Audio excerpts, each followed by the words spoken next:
नमस्कार, आप देख रहे हैं केटीजी समाचार। मैं हूं साक्षी गोपाल। खबर जयपुर राजस्थान से है।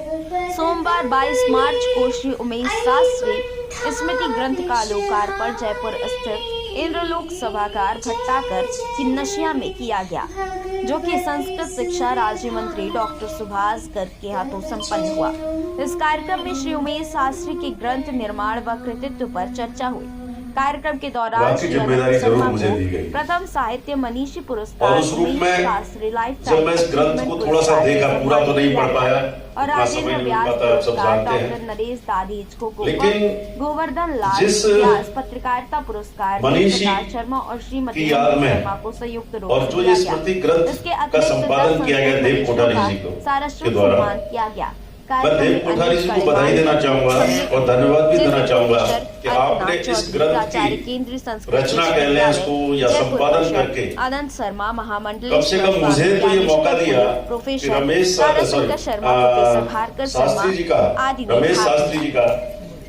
उमेश शास्त्री जी का जो योगदान है संस्कृत शिक्षा के क्षेत्र में, संस्कृति को विकसित करने के क्षेत्र में, संरक्षित करने के क्षेत्र में, और उसमें मैं दो चार चीजें पढ़ रहा था तो मुझे बड़ा अच्छा लगा। और शुरू का जो मैं पढ़ रहा था तो उनका एक जो भाव और जिस तरह के उनकी मंच पे बताया गया कि कभी भी उन्होंने सरकार से कोई पद नहीं मांगा। इनकी पूजा हर दुनिया में होती है उसको योगदान को लेकर के। तो उस रूप में मैं उमेश जी का जो उनके अनुभव और विशेष रूप से उनका जो खुद या माता श्री बैठी हुई है और मैं एक वाक्यांश पढ़ रहा था, उस तरह का ज्ञान है ना ही मेरे को उस तरह के भाषा का मेरे को ज्ञान है। मैं तो एक कॉमर्स और प्रबंध की भाषा जानता हूं और वो जानते हो वो व्यापार की भाषा है, इंडस्ट्री की भाषा है, कॉमर्स की भाषा है। लेकिन फिर भी मैं बधाई देना चाहूंगा इस व्यास वाला वक्फ शोध संस्थान को और विशेष रूप से माता श्रीमती शकुंतला जी को और राजीव जी को, उत्तम चंद जी को और अन्य ट्रस्टियों को भी, जो एक अच्छा काम निश्चित रूप से और हर समाज में होना चाहिए। जो भी विद्वान, जो भी संत मनीषी जिस क्षेत्र में रहा है, जिस समाज में रहा है, उसके योगदान को, इसको कंट्रीब्यूशन को आने वाली जनरेशन के सामने लाना चाहिए। हो सकता है ये मेरे पास ग्रंथ नहीं आता तो मैं उमेश शास्त्री जी के बारे में नहीं पढ़ पाता। वर्षों तक सहायक निदेशक तथा 1996 से 2000 तक निदेशक रहे। आप वर्धमान महावीर खुला विश्वविद्यालय कोटा के 2006 से 2013 तक कुलपति रहे। आपने अनेक देशों की अकादमिक यात्राएं की तथा 2005 में प्रतिष्ठित पेल फेलोशिप के अंतर्गत Salve Regina university Rhode Island की 16 से अधिक पुस्तकें प्रकाशित हो चुकी है, जिनमें 4 कविता संग्रह है। यह सौभाग्य है कि इस मंच से आपको श्री राजेंद्र स्मृति पुरस्कार प्रदान किया जा रहा है। आप सभी लोग करतल ध्वनि से इनका अभिनंदन करें। इसी क्रम में मैं अनुरोध करता हूं श्री बिहारी हिंदी साप्ताहिक पत्र तथा विगत 10 वर्षों से संस्कृत साप्ताहिक पत्र का आप संपादन कर रहे हैं। श्री शर्मा जी दिल्ली मीडिया एसोसिएशन के अध्यक्ष भी हैं तथा पत्रकारिता को सामाजिक एवं राष्ट्रीय दायित्व स्वीकार करते हैं। श्रीमती मंजू शर्मा जी ने संस्कृत पत्रकारिता के क्षेत्र में महत्वपूर्ण योगदान प्रदान किया है।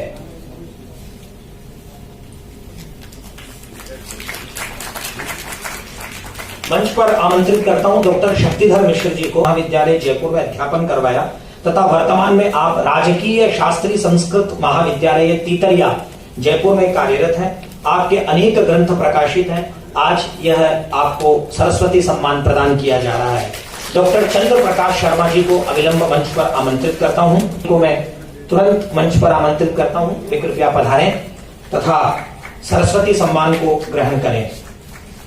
डॉक्टर अरविंद कुमार जी को मैं इसी क्रम में मंच पर आमंत्रित करता हूं। डॉक्टर सोम बाबू शर्मा जी, कुमार दाधीच जी को, पंडित महेश कुमार शर्मा जी, मृत्युंजय गुप्ता जी, कृष्ण कुमार शर्मा जी को मैं मंच पर आमंत्रित करता हूं। आप कृपया पधारें एवं माननीय मंत्री महोदय से इस सम्मान, सरस्वती सम्मान को ग्रहण करें।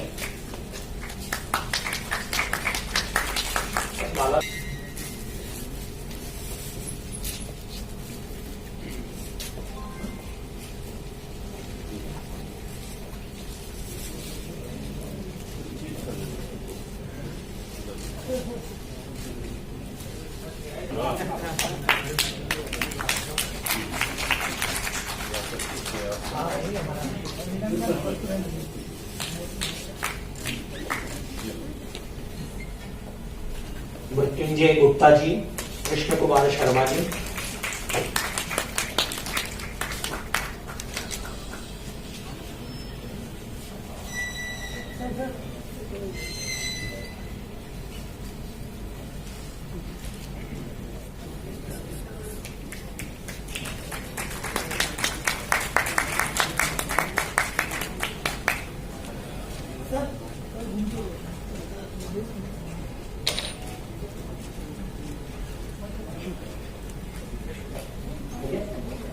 और राजीव शर्मा जी, आप भारतीय संस्कृत पत्रिका के प्रकाशन में महत्वपूर्ण भूमिका रखते हैं। कृपया आप भी मंच पर पधारें।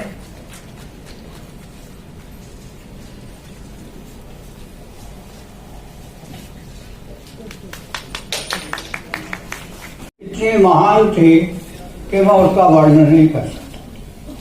आज एक उदाहरण देखिए, जब वो अपनी शिक्षा पूर्ण कर चुके, आचार्य थे, हिंदी में एमए थे, उस समय युवा ही थे।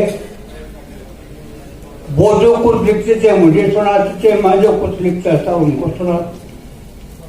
उन्होंने मेरा एक आनंद उपन्यास सुना, सुनते सुनते आंखें बन गई। मैंने कहा आप सुन रहे हो, क्या कर रहे हो? कि मैं इसकी भूमिका तैयार कर रहा हूं। अजी मैं कहा आप पूरा सुन लो, भूमिका बाद में लिखना। उस उपन्यास को सुनने के बाद उन्होंने रखवा लिया और 6-7 महीने में ही मेरा विवेकानंद कॉलेज था नारगढ़ पर, वहां पर उसकी पहली प्रति लेकर आ गए। यत् कृपा तमहं वंदे परमानंद माधव। आदरणीय मंच, समुपस्थित प्रबुद्ध श्रोतागण, आज दिन तपापों तो उन्होंने कहा कि भाई लिखिए भी और इसको मुद्रित भी कराइए। उन दिनों वेद मंत्रों की आदित्यपरक व्याख्या पर मैं काम कर रहा था, जो कालांतर में ऋग मंत्रा समालोचनम के नाम से रस कपूर प्रिंटर से ही छपी। वो बड़े प्रसन्न हुए और कहा कि इसको अपने हाथ से छापेंगे। भारत सरकार से अनुदान मिला और वो शास्त्री जी के मार्गदर्शन में वो ग्रंथ प्रकाशित हुआ। मुझे ध्यान है कि मकर संक्रांति 1988 में वो प्रकाशित हो चुका था। यह सौभाग्य का विषय है कि आचार्य उमेश शास्त्री जी आपके द्वारा जयपुर की यह परंपरा भी रही, एतत् देश प्रसूतस्य सकाशात् अग्र जन्मनः, आज से 294 वर्ष पूर्व की थी। उसी के साथ ज्योतिष वेदशाला की स्थापना की। उसी परंपरा में, उस विद्वत परंपरा में कथा व्यास पद पर प्रतिष्ठित दाधीच वंश कुलभूषण नयन सुख व्यास जी भी हुए, जो राज्याश्रित थे। इस वंश परंपरा में अनेक विद्वान हुए, जिनमें प्रवक्ता, ज्योतिर्वेद एवं संस्कृति विशेषज्ञ रहे आचार्य उमेश शास्त्री जी। उसी सरणी में गद्य, पद्य, साहित्य, नाटक, वास्तु एवं ज्योतिष विषय के उद्भट विद्वान रहे, विभूति रहे।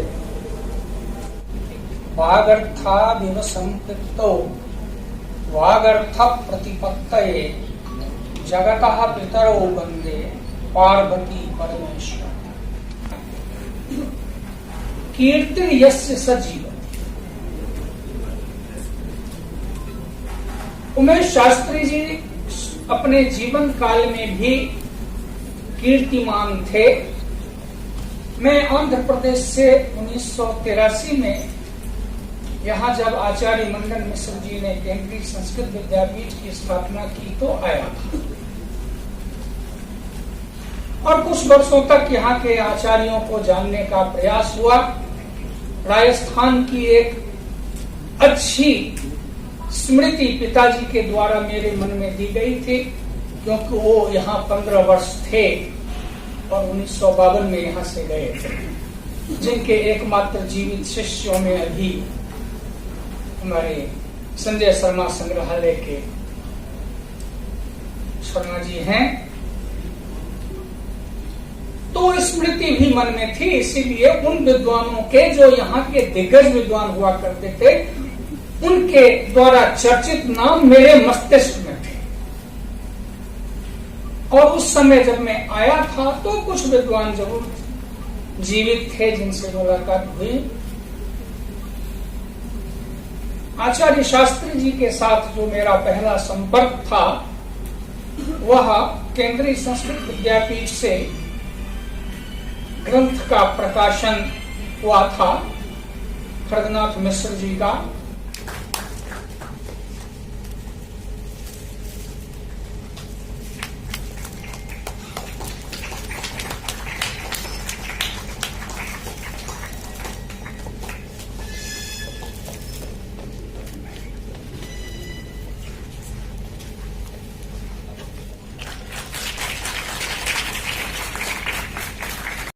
यहाँ पर एक इस प्रकार की वस्तु मैं देख रहा हूँ कि जो किस प्रकार से पीढ़ी को जन्म देगी। ततः पूर्व उन्हीं जी ने जो कुछ किया है वह किस प्रकार परिवार में जाए और उनमें संक्रांत हुआ। उनकी श्रीमती जी जीवन में उनका जिस प्रकार से सहयोग देती रही है वो तो अपनी जगह है ही, और उसके बाद में भी उन्होंने उस परंपरा को जीवित रखने के लिए जिस प्रकार का क्रम लिया है और उनके सुपुत्र राजीव जी भी जिस प्रकार से कर रहे हैं, तो मैं तो केवल माता जी को प्रणाम करने के लिए ही यहाँ पर उनका आदेश मान के उपस्थित था। तो बोलने का विचार ही नहीं था, पर राजीव जी ने कहा है कि कम से कम 2 बातें, तो वास्तव मुझे बोलने की आवश्यकता नहीं रही। जो कुछ मैं कहना चाह रहा था मुझे बंधु अर्घनाथ जी ने सब कुछ कह दिया, इसलिए दोहराने में मुझसे कोई सार नहीं। उसके बाद मैं देख रहा हूँ समय बहुत अधिक होता जा रहा है, पर ये जो आदेश मिला कि कम से कम एक उनकी जिज्ञासा की पूर्ति कर दूं, मैं इसी के साथ अपने संबंध को जोर से बता रहा हूँ। हम लोग प्रति वर्ष 9 वर्ष को मनाएंगे, अब आने वाली है इसे अप्रैल में, तो वर्ष प्रतिपदा के नाम से, और वो है चैत्र शुक्ल प्रतिपदा। उससे हमारा नया वर्ष प्रारंभ हुआ। हर वर्ष हम मना लेते हैं। कभी आप लोगों ने रुक करके विचार करके ये सोचा है कि जिस नव वर्ष को मना रहे हैं वो कौन सा नव वर्ष है? हमारे यहाँ आमतौर पर बचपन में हम केवल विक्रम संवत को जानते थे। विक्रम के अलावा कोई संवत हमारे सामने नहीं था। क्यों? क्योंकि विक्रमादित्य एक ऐसे महान व्यक्ति थे जिन्होंने और इस देश को एक दिशा दी। यदि ज्योतिष की दृष्टि से देखते हैं तो विक्रम संवत का कोई मतलब ही नहीं हुआ। वो व्यक्ति के द्वारा प्रारंभ किया गया है और आज तक चल रहा है।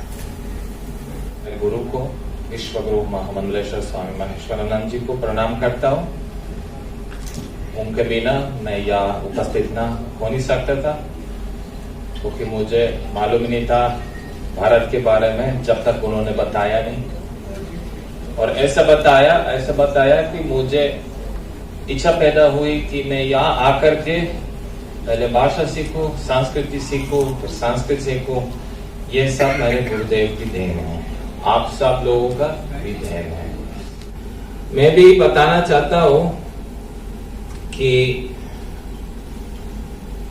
उमेश शास्त्री जी भी बहुत भाग्यशाली थे, क्योंकि उनको श्रीमती मिला जैसे माता जी और ऐसे पुत्र मिले जैसे राजीव जी, क्योंकि इसके बिना, पारिवारिक के बिना यहाँ काम बहुत मुश्किल से होता है। इसलिए आप दोनों को स्पेशली नमस्कार कहता हूँ, धन्यवाद देता हूँ कि आपने बहुत अच्छा काम किया। उस वक्त, आजकल वो जमाना है, एक छोटा सा कैमरा लगा दो, आप मूवी बना सकते हैं, लेकिन उस वक्त जब मूवी बन गई इतनी सुविधा नहीं थी। इसलिए शास्त्री जी का बहुत बहुत धन्यवाद कि उन्होंने उस समय में ये काम चालू किया और संस्कृत को जीवित रखा। शुभ आशीर्वाद फिर मेरे हम उम्र को सबको मेरी सदैव प्यार। आदरणीय के लिए मैं कुछ कह नहीं सकती हूँ, यादें तो मेरे पास बहुत है, पर कहने के लिए मेरे पास शब्द नहीं है। वास्तव में जैसे आप लोगों ने लिखा है, अध्ययन किया है, वे वास्तव में तपोपूर्ति थे।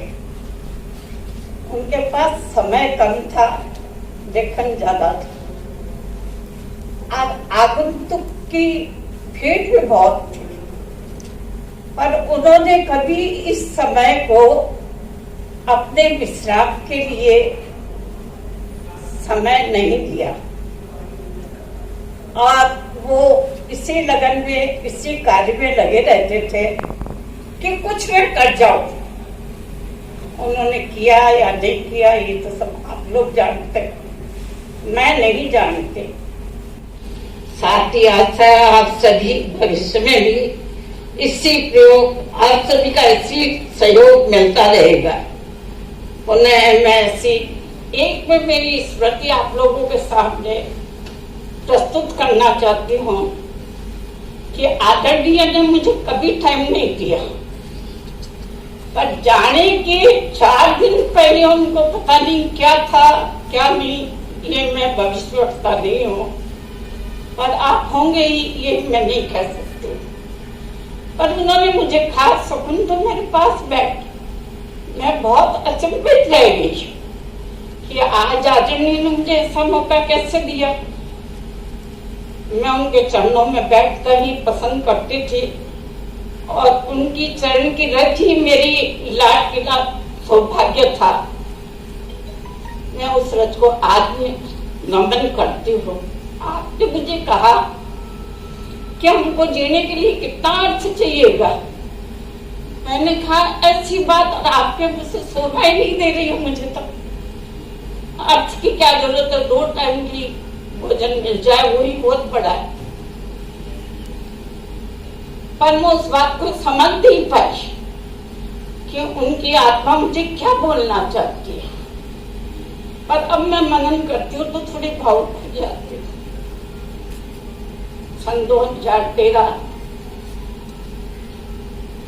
17 नवंबर 18 नवंबर का रात मुझे महेश के दर्शन हुए और महेश जी ने मुझे आपने ऐसा वृत्तांत दिखाया कि 3 दिन की बात है।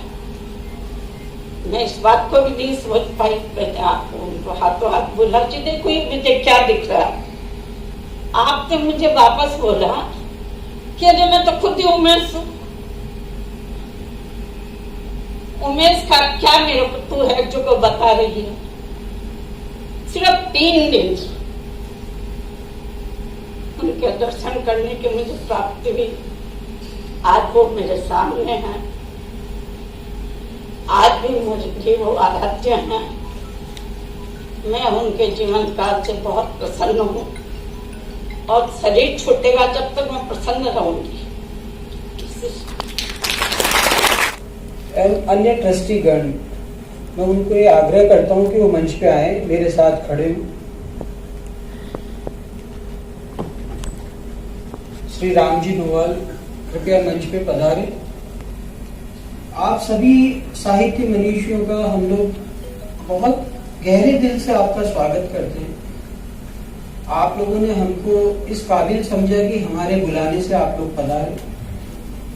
हालांकि मंच स्मृति समारोह का है और स्मृति समारोह उनका है जिन्होंने संस्कृत क्षेत्र में बहुत योगदान किया है। पर आज के इस भौतिक युग में इंसान के जाने के बाद इंसान की उपलब्धियों को जानना, उनका स्मरण करना और उनके बारे में चर्चा करना, ये बहुत बड़ी बात है, ये सामान्य बातें नहीं है। मैं बहुत दिल से माननीय श्री अर्कनाथ जी चौधरी साहब का, सम्मानित श्री पंडित अनंत शर्मा जी का, जो कि समतुल्य है मेरे पिता के, इसीलिए संस्थान ने उनको इस पुरस्कार के लिए चुना कि वो प्रथम पुरस्कार के अधिकारी बने। ऐसा पुरस्कार जो व्यक्ति अपने आप में पुरस्कार योग्य, पुरस्कार अपने आप में पुरस्कार है, उनकी उपलब्धियां अपने आप में पुरस्कार है। संस्थान ऐसे साहित्य मनीषी को अपने मंच पे बुला के बड़ा गौरवान्वित महसूस कर रहा है। हम लोग बड़े गर्वित हैं और मैं आप सबसे आग्रह करता हूं कि एक बार पुनः अनंत शर्मा जी का सही दिल से तालियां बजाकर स्वागत करें। सम्मानित सभी सदस्य जिनका आज सम्मान हुआ, उनमें प्रमुख श्री नरेंद्र, बहुत ऋणी हूं कि उन्होंने इस सम्मान को स्वीकार किया और वो पधारे यहाँ पर, अपना समय दिया। और सभी साहित्य मनीषियों का मैं स्वागत करता हूं कि उन्होंने अपना समय निकाला। आप सभी यहाँ पे आए, संस्थान को समय दिया, श्री शास्त्री जी को स्मृत किया, इसके लिए मैं आप सभी का ऋणी हूँ। आप सभी लोगों को नमन करता हूँ। उनके जो मित्र यहाँ विराजमान हैं और उन लोगों को यदि मैं भूल रहा हूँ, जिसमें श्री पावनचंद जी सिंह ऐसे पिता की संतान, मुझे गौरव होता है कि उन्होंने अपने कष्टमयी जीवन में लोगों को प्रेरणा दी कि साहित्य के मार्ग पे चले। कष्ट तो जीवन का हिस्सा है, पर आप इस जीवन में क्या करने आए हैं, इस बात को अपनी आत्मा से पहचानें, अपने आप को उसमें समाहित करें। हम प्राणी